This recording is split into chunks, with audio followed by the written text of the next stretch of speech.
अस्सलाम वालेकुम, मैं हूं साजिद हसन। आप मेरा YouTube चैनल देख रहे हैं। पाकिस्तान मैच जीत गया और कहते हैं कि जीत जो है वो बहुत सी खामियों को, गलतियों को जो है वो छुपा देती है। हारते जब आप हैं तो आपको सारी खामियां और जितनी कमियां हैं वो सब नज़र आ रही होती हैं, लेकिन जीत के वक्त ऐसा कुछ भी नहीं होता। इस वक्त इस वीडियो के अंदर हम वो डिस्कस करेंगे जो पाकिस्तान की खामियां हैं और पाकिस्तान और भी बेहतर तरीके से अच्छी टीम बन सकती है। और ये जीत जो है 5 विकेटों की जो है, इसके अंदर पाकिस्तान जो है वो बहुत ज़्यादा अच्छी परफॉर्मेंस का मुजाहरा करके शाहीन शाह अफरीदी 5 विकेटें ले सकते थे, थोड़ी मेहनत करते। बाबर आजम जो है वो सेंचुरी भी बना सकते थे, 50 भी बना सकते थे, लेकिन हमेशा की तरह एक स्पिनर का निशाना बने मोहम्मद रिजवान। और बाबर आजम जब खेल रहे थे तो अंदाज़ा हुआ कि रंगीन कपड़ों के अंदर टेस्ट क्रिकेट कैसी होती है।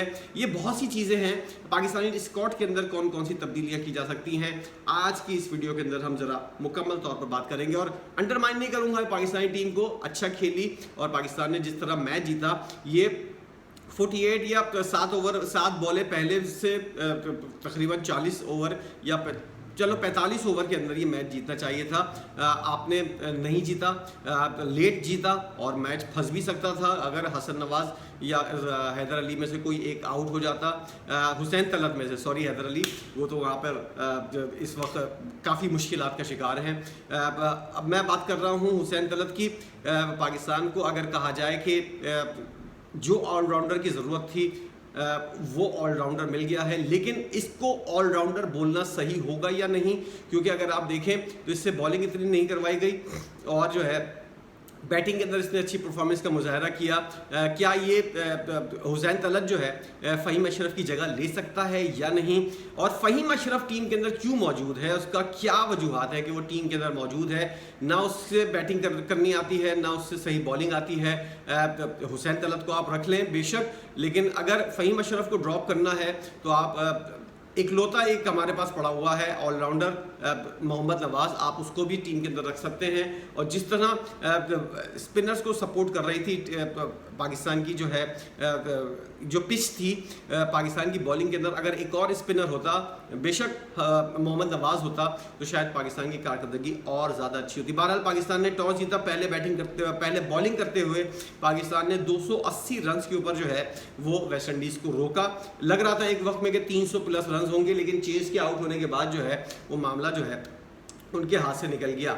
शाहीन शाह अफरीदी ने 4 खिलाड़ियों को आउट किया, 51 रन दिए। 3 खिलाड़ियों को आउट किया, नसीम शाह ने 55 रन दिए। साइम अयूब, सुफियान मुकीम और सलमान अली आगा, इन लोगों ने जो है वो एक एक खिलाड़ी को आउट किया। फ़हीम अशरफ ने 3 ओवर किया, 18 रन दिए, कोई विकेट हासिल नहीं की। हुसैन तलत से क्यों बॉलिंग नहीं करवाई गई, बहुत बड़ा सवालिया निशान है कि आप उसको भी आजमाते देखते। अगले मैचेस के अंदर अगर बॉलिंग की ज़रूरत पड़ती तो एक तरह से पता चल जाता कि ये कितने फॉर्म के अंदर है, कितने पानी के अंदर है। आपने उससे 1-2 ओवर भी नहीं करवाया, अगर आपने 3 ओवर फ़हीम अशरफ से करवा लिए, 2-3 ओवर आप हुसैन तलत से भी करवा लेते ताकि पता चल जाता लाइन और लेंथ इसकी कितनी है, कैसी है और कितनी अच्छी फॉर्म के अंदर है, ये कैसे हाथ घूम रहा है। लेकिन आपने इसको आजमाना ही मुनासिब नहीं समझा। कल को अगर इसको ड्रॉप करना पड़ जाए फ़हीम अशरफ को, हुसैन तलत से आपको बॉलिंग करवानी पड़े, तो मोहम्मद नवाज़ को अगर आप टीम के अंदर ले लें तो हुसैन तलत को पता होता कि उसको किस तरह बॉलिंग करनी है, एक पहले मैच के अंदर पिच किस तरह बिहेव करेगी, फोरकास्ट जब पोजीशन होती है तो पाकिस्तान को किस तरह की सूरत हाल का सामना करना पड़ता है। बहरहाल पाकिस्तान ने जब इनिंग का आगाज़ किया 281 रन चेस करने के लिए, साइम अयूब समझ में नहीं आता, एक मैच इतना अच्छा खेल लेता है, आसमान के ऊपर पहुंचा हुआ होता है और अगले ही मैच के अंदर ज़मीन के ऊपर गिरा पड़ा होता है। अभी देखिएगा एक आध मैच के अंदर फिर परफॉर्मेंस देगा, अगली दफ़ा टूर के लिए अपनी जगह पक्की कर लेगा। कुछ समझ नहीं आता कि इसके साथ मसला क्या है, क्या वजूहात है, कौन सी बॉल खेलनी है, कौन सी नहीं खेलनी। कल यहाँ पे बॉल आ रही थी और उसने रोकने की कोशिश की, लेफ्ट कर देता, या अब क्या कह सकते हैं कि ये हो जाता वो हो जाता। 12 वो आउट हुए, 5 रन बनाकर अब्दुल्ला शफीक जो है, और जब बाबर आजम खेल रहे थे और उसके बाद जब रिजवान आए तो आदमी यही सोचता है कि यार कोई और चैनल लगा कर देखो, कोई और फिल्म देख लो, जब तक इन लोगों की मीनाकारियाँ ख़त्म नहीं होती। साफ लग रहा था, ऐसा लग रहा था। अब आप अंदाज़ा लगाइए 33 बॉलों के ऊपर 29 रन बनाए, 64 बॉलों के ऊपर 47 रन बनाए बाबर आजम ने, 69 बॉलों के ऊपर 53 रन बनाए मोहम्मद रिजवान ने, 26 बॉलों पर 23 रन बनाए। ये सूरत हाल थी, ऐसी लग रहा था रंगीन कपड़ों के अंदर टेस्ट क्रिकेट चल रही है, अब्दुल्ला शफीक और बाबर आजम जिस तरह खेल रहे थे। लेकिन बहरहाल बाबर आजम अनलकी रहे, उन्होंने 50 रन स्कोर नहीं किए। बाबर आजम सेंचुरी को कब कंप्लीट करेंगे? ये जो 47 रन 45 रन जो होते हैं इस तरह की इनिंग के बाद हमारी एक्सपेक्टेशन क्या है बाबर आजम से? हम लोग स्टीव स्मिथ, केन विलियमसन और जो रूट के मयार का पाकिस्तान के खिलाड़ी को बाबर आजम को समझते हैं, विराट कोहली के मयार का, तो बाबर आजम को उसके ऊपर ज़रा सा थोड़ा बहुत अपने तौर पर भी देखना चाहिए। जब आप सेट हो गए हैं, इस वक्त पोजीशन ऐसी थी, बाबर आजम सेट हो गए थे, तो आपको ज़्यादा चाहिए था सेंचुरी की तरफ 80-90 रन करने की कोशिश करते। और जब आप सेट हो गए तो फिर आप फ्री होकर खेले, फेयरलेस क्रिकेट खेले, आप वही टुक टुक करते हुए, और लग रहा था कि पता नहीं क्या मोती उनको परेशान कर रहा है। ख़ास तौर पर कोई भी स्पिनर आ जाए, चाहे किसी भी फॉर्मेट के अंदर हो, बाबर आजम स्पिनर्स के सामने इतने ज़्यादा अच्छे नहीं खेलते, और यही वजूहत है कि उन्होंने 47 रन बनाए और मोती का शिकार हुए। मोहम्मद रिजवान जब सेट हो गए, 53 रन बना लिए, सलमान आगा के साथ खेल रहे थे, तो एकदम से LBW हो गए, लग रहा था। और एक और चीज़ वो भी नोटिस की है अब्दुल्ला शफीक के साथ, कि बाहर वाली बॉलें और जो आ रही थी वो तो सही खेल रहा था, जैसे ही कोई अंदर पड़ के अंदर बॉल आती तो आईसाइट का मसला था, क्या मसला था अब्दुल्ला शफीक के साथ, क्या प्रॉब्लम है? अंदर आने वाली बॉल जो है, जो विकेटों के अंदर सीधी आ रही होती है, उसको बिल्कुल अनप्लेबल होता है, ब्लाइंड शॉट खेल रहा होता है। बैट कहाँ जा रहा है, कल आप देखिएगा किस तरह आउट हुए हैं, बैट कहाँ जा रहा है और खुद कहाँ खड़े हुए हैं, बॉल कहाँ लग रही है। इससे पहले एक LBW की अपील भी ज़ाया हुई थी, और हसन नवाज जिनके बारे में कहा जा सकता है कि अब उनको कुछ होश आ गया है।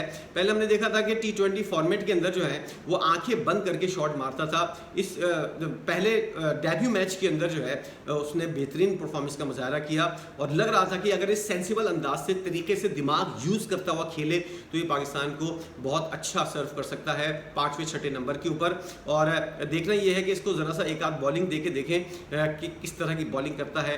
अगर इसने 2-3 ओवर करा लिए कोटे के, तो हो सकता है ये एज अ ऑलराउंडर भी इसको हम डेवलप कर सके।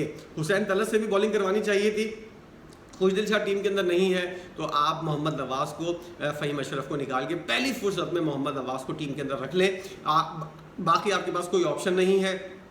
अबरार अहमद को आप टीम के अंदर रखेंगे नहीं, क्योंकि सुफियान मुकीम टीम के अंदर वैसे ही शामिल है, या फिर आप फ़हीम अशरफ को निकालकर हसन अली को भी टीम के अंदर रख सकते हैं। देखना यह है कि 50 ओवर्स के फॉर्मेट के अंदर हसन अली काफ़ी कारगर और अच्छा बॉलर साबित हो सकता है।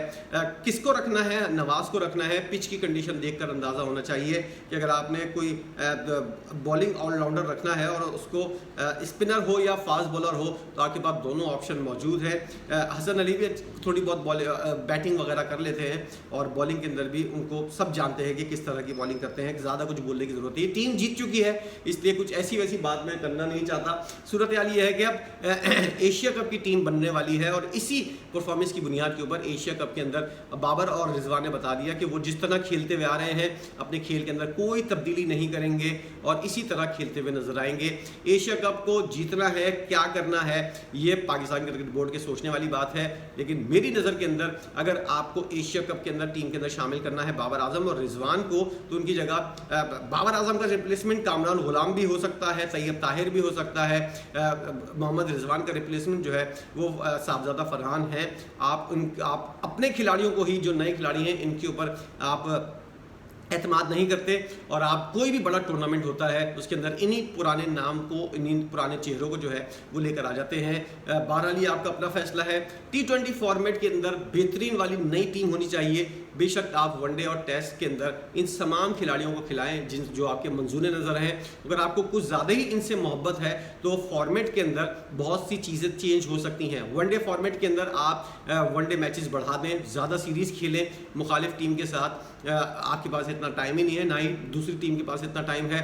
टेस्ट फॉर्मेट के अंदर भी आप टेस्ट मैचेस की तादाद बढ़ा सकते हैं। कब तक आप 2 टेस्ट मैच जीतकर 2 टेस्ट मैच खेलकर जो है, जीतते भी नहीं है, खेलकर आप कैसे टेस्ट चैंपियनशिप के अंदर आगे बढ़ सकते हैं, ये आने वाले दिनों के अंदर आपकी सोचने वाली चीज़ें हैं। बहरहाल पाकिस्तानी टीम जीत गई है और उम्मीद यही है, मेरी ख्वाहिश यही है कि पाकिस्तान वनडे सीरीज़ जीते, और अगर दोनों मैचेस पाकिस्तान जीत जाता है इंशाल्लाह तो शाहिनशाह अफरीदी, बाबर आजम और इन लोगों को निकालकर दूसरे नए खिलाड़ी जो हैं उन लोगों को, अगर आप दूसरा मैच भी जीत गए और आप सीरीज़ जीत गए हैं तो तीसरे वनडे के अंदर आपने एक नई और बेहतरीन टीम निकालनी है, उसके अंदर टीम को अंदर रखना है।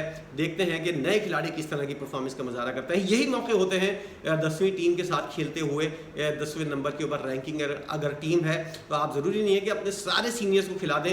एशिया कप के लिए तमाम खिलाड़ियों को बचा कर रखना है, नए खिलाड़ियों को भी आजमाना है। आज की जीत के ऊपर आपकी अपनी क्या राय है ज़रूर बताइएगा। वीडियो देखने का बहुत शुक्रिया।